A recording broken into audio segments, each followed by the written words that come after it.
Radiant team ban.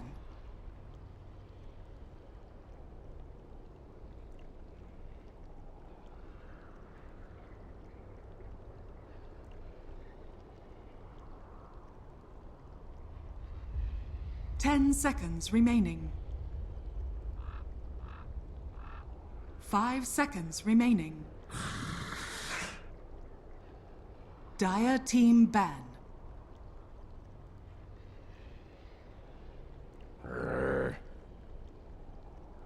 Radiant team ban.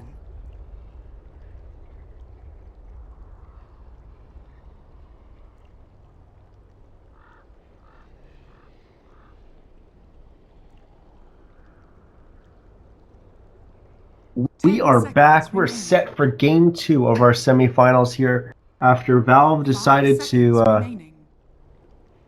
well, I guess just let the suspense build on what was going to happen in this, because they decided they needed to release a patch. They said, you know what we need?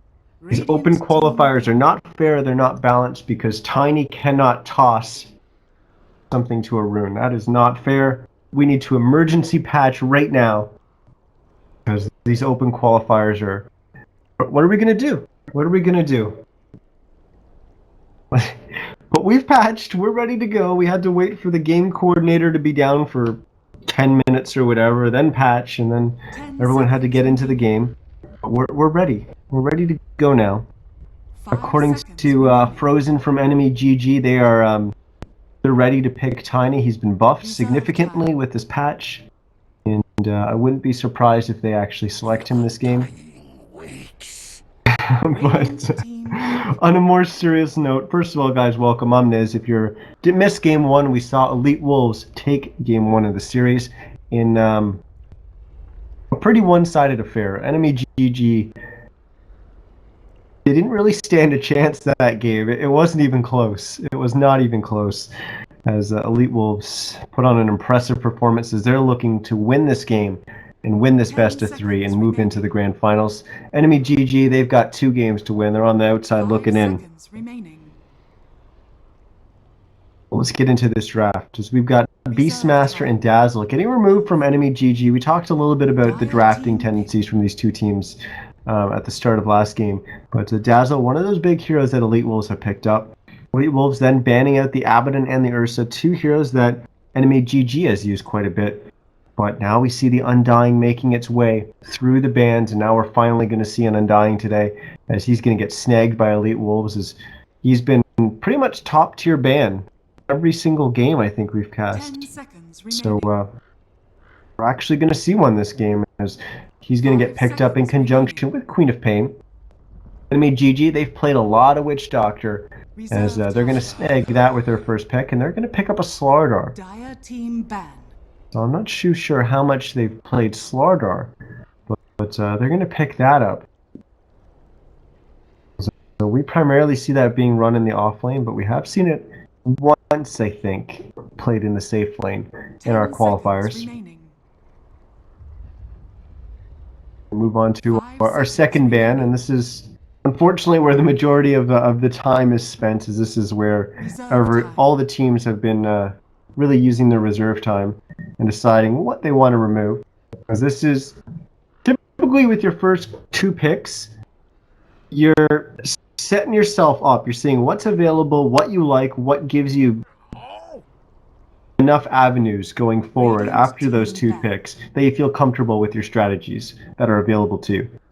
So you haven't really committed to a specific strategy. You may just say, okay, we want to play a specific way, but you're not hard committed to it yet. This is where you're really starting to hone in on that. What direction do you want to go with those 2 picks? As you start putting in those bans, and then you pick up your third hero. That's where, I mean, it depends on the strategy. Sometimes you're still very open-ended after your 3rd pick, but the 4th pick, you're very committed to what you're going to be doing. As our bans actually come out pretty quickly there, as Gyrocopter gets removed by NMEGG, and Phantom Lancer gets removed by the EWolves. 5 seconds remaining. It's again surprising that Gyrocopter made it through the initial bans. We've seen him get banned out quite a bit, but he did get first picked last game by EWolves. This time he makes it through the first set of picks and actually gets banned in the second round. A little surprising there.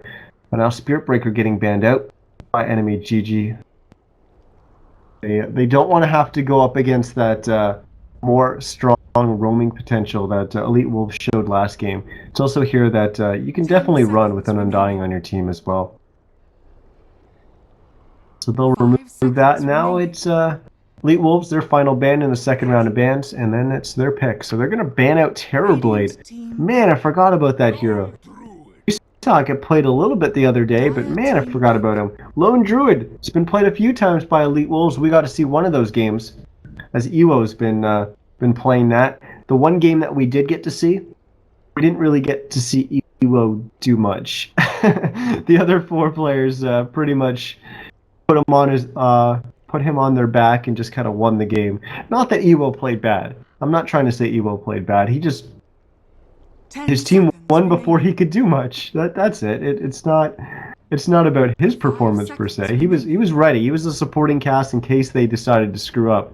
But maybe we might see EWO have a little bit of a performance this game. I think at one point there was I was going over the supports. The Dazzle was 2-0 and 12. I think the Witch Doctor was 3-0 and 12, and EWO was 3-1 and 3 or something on the Lone Druid. And everyone had records like that except for EWO, who was at 3-1 and 3.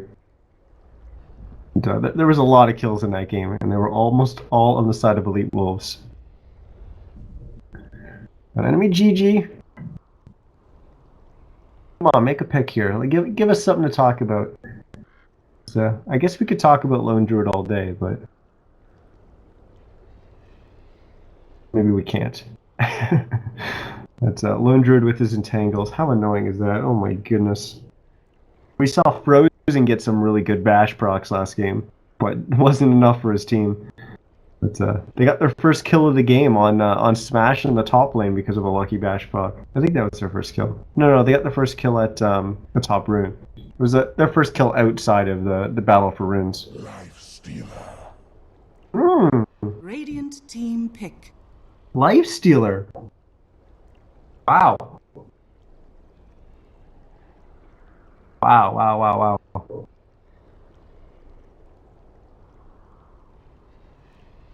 I've seen Banana Slam Jamma play this. I have seen him play this. This was... Dire team pick. This might have been the start of 686. It was in the Semi-Pro Cup series that I believe he played it with a stack. It wasn't this team.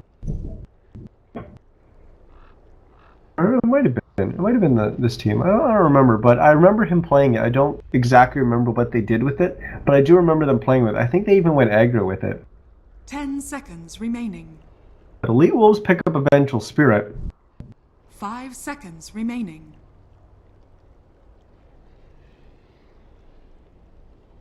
Reserve time. No, we've seen EWolves 5th ban Viper many times. I think this time around it might be EnemyGG 5th banning it. It seems like it would be a decent pick for EWolves.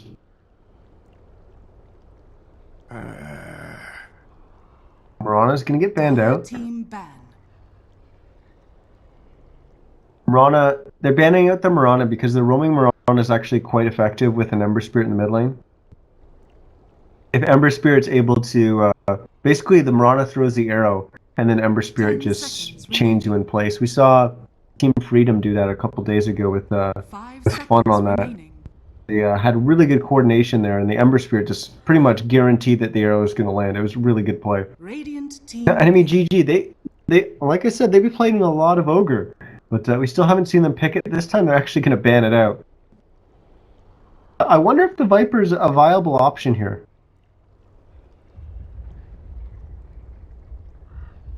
I really wonder. But what they did when they played the Lone Druid earlier is they actually ran it safe lane. 10 but seconds remaining. The Lone Druid was effectively in a tri-lane as well.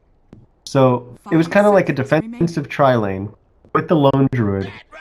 I forget what they had mid, but then they created a 1v1 lane in the bottom with Van on the Timbersaw.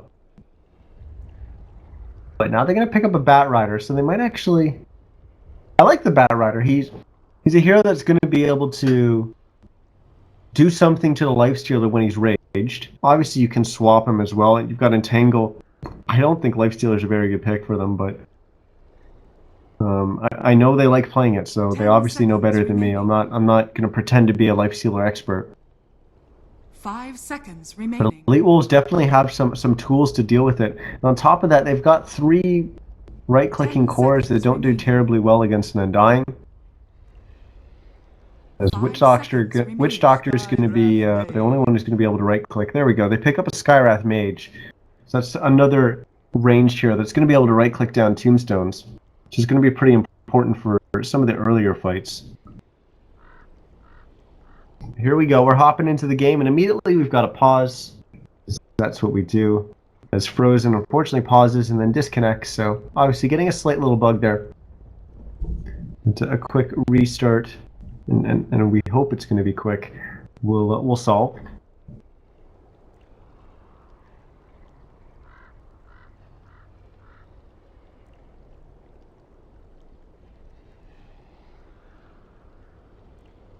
We're just checking some of my caster messages there, but making sure everything's going all right with the tournament on the other end. But looks like Frozen has just reconnected, so we should be set to go. Surprisingly, we haven't seen a bunch of pings or anything like that, which we saw last game coming up from EWolves. They are pretty sure on what they want to be doing for the early game. And as I say that, here come the pings. Just 1. 2.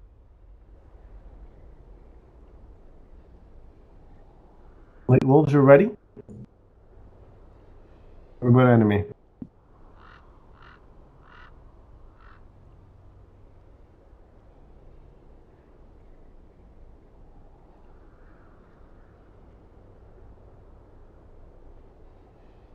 There we go. So here we go. Let's get started. We're in game 2 of this best of 3 between EWolves and EnemyGG. Winner. Well, I guess I shouldn't say the winner. The winner of the series gets a trip to the grand finals of these America's Open Qualifiers, the second iteration of it. We've already saw EWolves unfortunately lose in the finals to Team Freedom, who took the first ticket to the main qualifiers, represent America. But, let's introduce our teams and our players here. So we've got the EWolves on our Radiant side here. We've got Sia playing the Undying. We've got Masoku on the Vengeful Spirit. Van's going to be playing the Queen of Pain. Smash is going to be on the Bat Rider. Evo is going to be playing the Lone Druid. I'm actually really excited to see Smash play this Bat Rider. Haven't seen him play Bat Rider yet. The Bat Rider is one of the heroes I really like. We've got Enemy or EnemyGG on the Dire side here. We got BSJ, Banana Slam Jamma. He's going to be playing the Lifestealer. We've got Loom playing the Witch Doctor. And maybe some action on the bottom. We've got Sovereign playing the Slaughterdar. Frozen's going to be on the Skywrath Mage. And Slayer's going to be on the Ember Spirit. The horn's going to sound, and that means we're about ready to start this game. As we've got a battle here for the bottom rune. The bear, it wanted it, but it's not going to get it. It's going to get stunned up. Slayer's going to get it. So the Ember Spirit getting that bounty rune, and Van on the Queen of Pain going to get the other bounty rune. So both mid laners getting the bounty runes. As each team gets to their lanes, as we'll quickly see where everyone's going. We've got a Bat Rider and even the Undying going up top to accompany Smash on that Bat Rider in the top lane. They're going to be going up against a Lifestealer and a Witch Doctor. I really don't see how that lane's going to do against a Bat Rider. But we've got Queen of Pain and Vengeful Spirit in the mid lane going up against the Ember Spirit and the Skywrath Mage. Once again, we kind of expect those two support heroes to rotate away from there. Evo is now left in a 1v1 against Sovereign. Sovereign trying to go after the bear. Will he be able to get it? A little bit of miss micro there from Evo. Never mind. He was just baiting him. That was how resummon the bears. It was just about to die from one more auto attack from Sovereign. We got action in the mid lane. Is Frozen taking some damage, but he'll be okay. Van actually taking the worst end of that.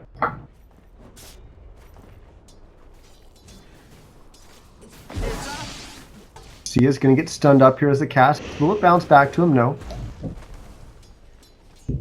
Smash and Sia are going to try to go on BSJ here, just doing a little bit of damage. I don't really see anyone potentially dying here. We do have a Skywrath Mage dying to neutral creeps, but I believe that was intentional to take the faster trip back to the fountain to get the regen up. Smash now trying to take this stacked easy camp, and Sia is even going to drop the tombstone. They really want this gold from the stack camp, and Loom's going to try to come in and contest, but he really can't. Instead, all this gold is going to go the way of the Elite Wolves, and we even have first blood in the bottom lane as Iwo and Masoku managed to get a kill on, on the Slaughter in the off lane. Unfortunately, I missed that on the camera for you guys. Feel free to spam T-Tours in chat. We've got Smash getting slowed up here. The open wounds from BSJ has slowed him down. Loom's already thrown his cask. Will they have enough damage to bring down this Batrider? No. 180 HP left. On the bottom lane, we've got to dive past the towers. Frozen's in trouble. Will he go down? The answer is yes. Masoku had that haste rune, and that's going to allow him to get those final attacks. And Sovereign's actually just barely going to get the crush onto both heroes. I didn't think that was going to reach onto Iwo, but it did. But either way, Sovereign had to back away. He's taken way too many points of damage there. Just to play a little bit more responsible there as they back away. And I'm missing a kill on the top lane, as BSJ is going to get a kill on the Smash. I don't know how that happened, but maybe Smash playing a little bit too aggressive there in the top lane and getting punished for it, because I don't really see how that lane can go on him without him really overextending. His open wounds basically has no range, like at all. Like, look at it. It's really, really low. So for him to be able to lead with an open wounds onto Batrider, obviously Smash had to really step up there. Even if they led with a cask, still it's even difficult after a cask for the Nakes to get up close enough.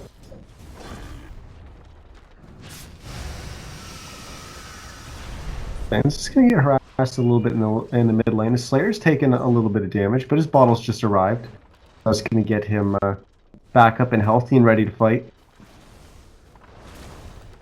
As Van's actually our leader in terms of CS. He's at 22-5 right now. Next is actually basically our two safe laners almost tied. 18-2 for Banana Slam Jam on the Lifestealer. Then it's Ewo at 17-0. But Sovereign is about to go down here. We just saw Masoku go down, but yes, the Slayer will go down, so it's a kill going either way. And that's got to be advantage for the Elite Wolves, because they get the kill on that offlaner. And Frozen, he might be in trouble here, as the Bear's going to keep attacking. Ewo, will he get another attack off? No, apparently not. Frozen, come on. There we go. Finally, we're going to have an entangle.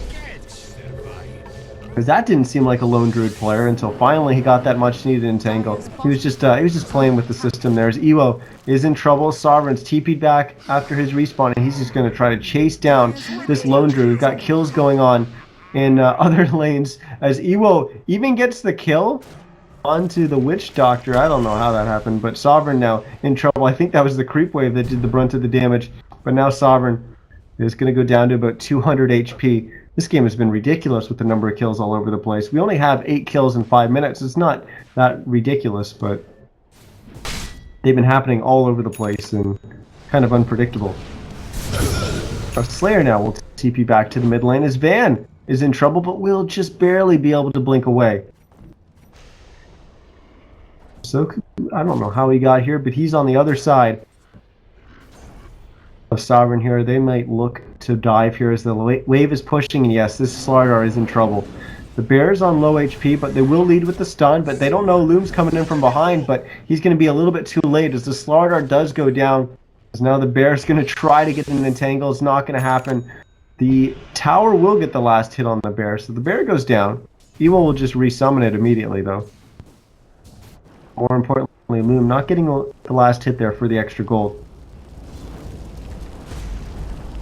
Just trying to contest, and this is, ooh, BSJ almost getting the kill on the Smash there, doing a lot of damage that I don't think he was expecting.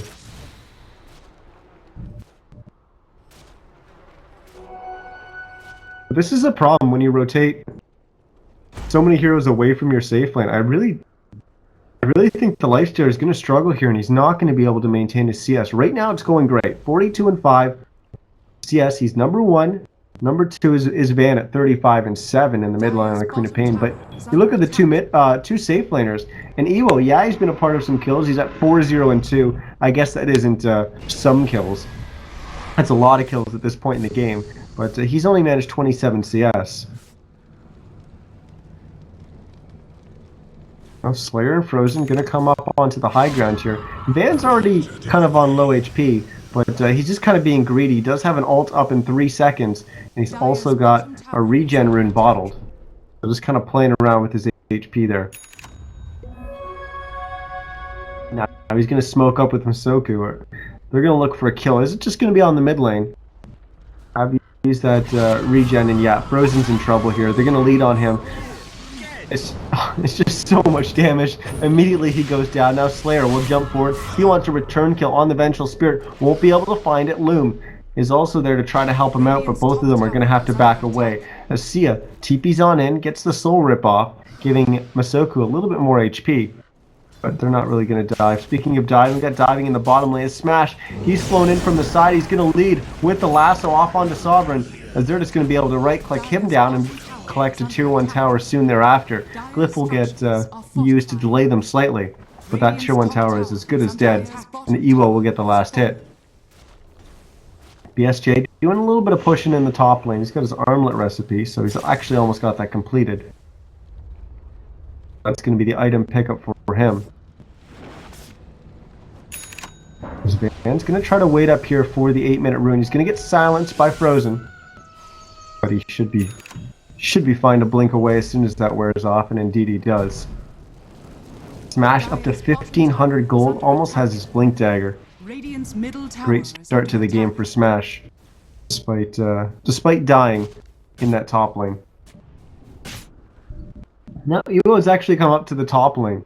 Is that he's sitting at 1,500 gold, getting pretty close to actually picking up his relic, about halfway there. Well, not quite halfway, but getting there. But then we look at Sovereign, and oh, he doesn't have any gold. He doesn't have his Tranquils finished, and he's a long way out from having a Blink Dagger. Frozen's actually going to pick up that Arcane Rune, which was sitting there for a while. Van wants to keep going for the kill, and now he's going to have to back away, but here comes Smash, but Smash doesn't have any mana. So he's not the scariest bat in the world. So Loom's going to get caught in an entangle. Sovereign's going to have to come in and slither and crush, but the bear just gets too many attacks off, and that's a dead Witch Doctor. Now they're going to go after Frozen, as Frozen's going to go down. Ewo's unstoppable. He just got a double kill, 6-0 and 3. He's been a part of 9 of his team's 11 kills. BSJ, he's run and gotten an Ancient Creep, so he's going to be inside the Ancient Black Dragon for a bit here. This Ancient Black Dragon actually helps Lifestealer, first of all, stay tanky and stay ungankable, but also allows him to farm the creep waves, and he's actually going to jump out of it immediately so that he can be a part of this kill onto Masoku. They did lose Loom to start things off, and Smash is going to get the lasso off onto Slayer, trying to bring him back, but not really too far. He's going to try to jump away, but not going to be able to. Van's going to get the kill onto him. They're not done. They're going to keep going forward. Will they be able to cast Sovereign? No. Frozen's there, backing him up, but now BSJ, oh no, he's off by himself. He's in the middle of all the elite wolves. He's just going to stand there and man fight. Maybe this is going to work out for him, as he almost gets the kill on the Undying, but no. The Undying is able to get away. Smash doing some great body block in there, as BSJ will eventually go down. He jumps into a creep, giving him a little bit more HP with the Infest. Tries to man fight again, but no. Van is there with the right clicks. And BSJ goes down 15-3 for Elite Wolves right now, as they once again are looking great to start things off here. I'll actually switch over to the net worth and see what that means for our game. We've got Ewo number 1. Is that surprising? I don't think so. He's been a part of so many kills. He's a monster. 8-0 and 5. You know, maybe he heard me calling him out on on his low participation in the other game we saw with him on the Lone Druid. But this game, he's been all over the place. He's only not been a part of 2 kills for his team. That's unreal in a Lone Druid, 11 minutes in. But he's sitting at 6,700 net worth.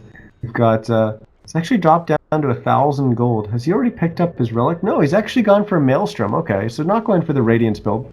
Going for the attack speed, and I think that actually makes a little bit more sense with going up against a Lifestealer. More attack speed on the bear means more entangle procs, which is a good way to slow down and kite that Lifestealer. So EWolves gonna find another kill as that Slargar didn't have a chance in hell of surviving there, but they're not done. Van gonna blink forward, they're gonna go after Loom. Will they be able to bring him down? One more attack. Yes, they will. Loom goes down. Sia's gonna get the last hit there. Dire's middle tower is under attack. Van now moves pretty securely into second place in terms of net worth. BSJ still just farming away. Got that armlet, but that's 5,000 net worth, but I don't know if it's enough. What else do they have? Starman actually is going to get a stun here on Masoku. They might be able to find an easy kill on the Vengeful Spirit. Masoku swaps BSJ, who is already in melee range. Doesn't really give him much distance there. But Masoku will go down there, so Enemy gets their 4th kill of the game, but still a long shot away from EWolves, sitting at 17. Well, they're going to try to go for Roche here. There isn't any vision of them making this rotation, but I think it's pretty obvious based on you know, them not sticking around for mid after getting that kill there, backing away. The Ember showing mid here actually is probably going to give them a decent shot at disguising this, but yeah, the bear just comes running on through, scouting out things. We'll even pick up a Hyperstone at the shop there. But is EWolves going to be able to get there in time? They walk into Roche, they see Roche is down to about 1/3 HP, and they see Enemy running out of the pit, so Enemy is now in a really rough spot. They have to back away. They've got their Lifestealer on very low HP. He's actually going to go all the way back to Fountain, and now this could just be an easy Roche for EWolves. Because yeah, it will be. Enemy can't even contest this. Well, that kind of backfired for them. Ewo is going to get an Aegis.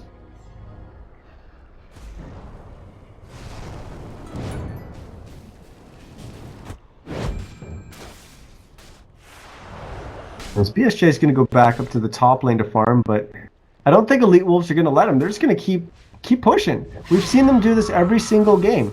They have an alright laning phase, but then they just take over the map. Coming out of the laning phase, they take over the map and break down all your towers, and they don't lose any of their own. Like, Slayer's getting a little bit of split push damage in on the bottom tier 1, but they're losing a tier 2 while this is going on, and they're not able to even take a tier 1 tower. EWolves are just moving very, very efficiently around the map, and they're getting towers on it. It's working so well against everyone we've seen them play against so far. Again, 14 minutes in, and they're attacking a tier 3 tower. Just absolutely unreal. Glyph will come out from Enemy, but are they even going to come back and defend here? Their Lifestealer, I believe, is still on cooldown with his TP. In fact, he doesn't even have one right now because he TP'd up to the top lane. And then, oh, insult to injury. Courier flies in. It gets right-clicked down by Ewo. Then, of course, he gets an entangle. BSJ's in trouble as he pops out of the infest. Smash, blinks on in. Lasso's there. BSJ's still actually kind of healthy. He's down to about half HP, but the Sonic Wave's going to come in, drop him down a little bit better, a little bit lower, but Armlet toggling, kind of keeping him alive. Is he going to be able to do anything? He's just man fighting, but he will go down. The Ember Spirit having to jump away. A Sovereign and Frozen not really able to contribute much to that team fight either. You know, it goes back to the draft, and I was kind of questioning, is Lifesteal even going to be the pick here? EWolves already had a decent tool to deal with it in the Lone Druid, but then of course they pick up the Bat Rider. They don't ban out the Viper, so that was an option too. Is Sovereign gonna get knocked back by the Flame Blast? Great positioning of that from Smash. The Slayer's gonna get a nice Searing Chains off on 2 there, but he's gonna go down. Van's actually gonna TP out and go back and get a little bit more HP, but immediately more buybacks coming out this early in the game from Enemy as they try not to desperately lose this game, as Slayer getting forced to buy back. BSJ will find a kill on Masoku once again. That's it. They have to buy back to not lose their racks 15 minutes in, and on the back of that, they only get 1 pick off. It's just rough. Like, look at this gold graph. Oh my goodness. I don't think like that's perfect. That is a perfect graph indicating what's going on in this game. It was kind of close, and as the game goes on, it just gets steeper and steeper and steeper as EWolves just kind of take over this game, over 15k ahead in terms of gold, XP over the 10k mark, and now they're going to get a little bit more as they just grab BSJ, pull him up onto the high ground. They could leave him here if they want to, but no, they'll just slowly kill him. He'll be able to armlet toggle for a bit. But yeah, he'll go down there. So they do find a kill on him. 22-5 now. As EWolves looking like they're in a pretty damn good position to make it to the grand finals here. I'm not sure what's going on in the other series. Not sure if Veggie Esports were able to come back in game 2. I know that they were quite behind in game 1, and I believe they GG'd out very early on. Things were just not going well for them in the early laning phase. Dire's middle barracks are under attack. I'm not sure the result of game 2, so I'm not sure if we already have a team waiting in the grand finals or not. But we are going to most likely have EWolves getting to the finals here as they bring down the mid-racks. So what do you do as enemy here? I don't know. I don't think there's an answer in all of Dota, as now we're going to have more items coming out. Mech gets completed by Undying. Smash. He's got an energy booster? Sure, why not? We also have an AC getting picked up by Ewo, so he's got more than enough attack speed. Maelstrom AC.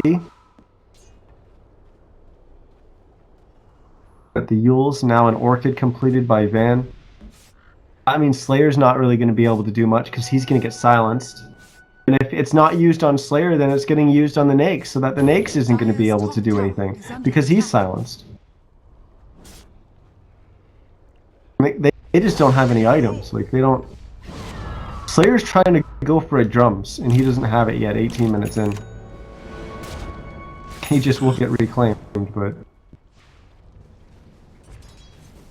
Sovereign's got his Tranquil, sitting at 700 gold, but still pretty far away from getting that Blink Dagger. Got an Armlet and a Sange on the Lifestealer. I believe he wants to probably build into an SNY. EWolves, they just continue to take towers. 4 gold. Smash. Keeps looking for a target. The Aether Lens was completed for him. Making it a little bit easier for him to lasso when he blinks in. Yosoku's actually going to swap Sovereign in, and they're just going to be able to right-click him down because of course they've got the entangles when they're needed. Sovereign will buy back into the game immediately. They need to right-click down this tombstone, but they're not going to be able to because Smash jumps on in, lassos the Slaughter, and it's a buyback or dieback for Sovereign. As BSJ is actually, he's going to pop out of that, pop out of the ultimate, and he's just dead. Just the right-clicks are going to come out. The GGs get immediately called, and once again, just another very one-sided affair as EWolves. You know, a lot of people were kind of surprised that they didn't get put into the main qualifier, as is. But yeah, they almost got in on the first open qualifier, but they got knocked down by Team Freedom, and now they're going to have a second chance as they're going to advance to our grand finals, where we've got another best of 3. Take a quick look and see what's going on with our other game.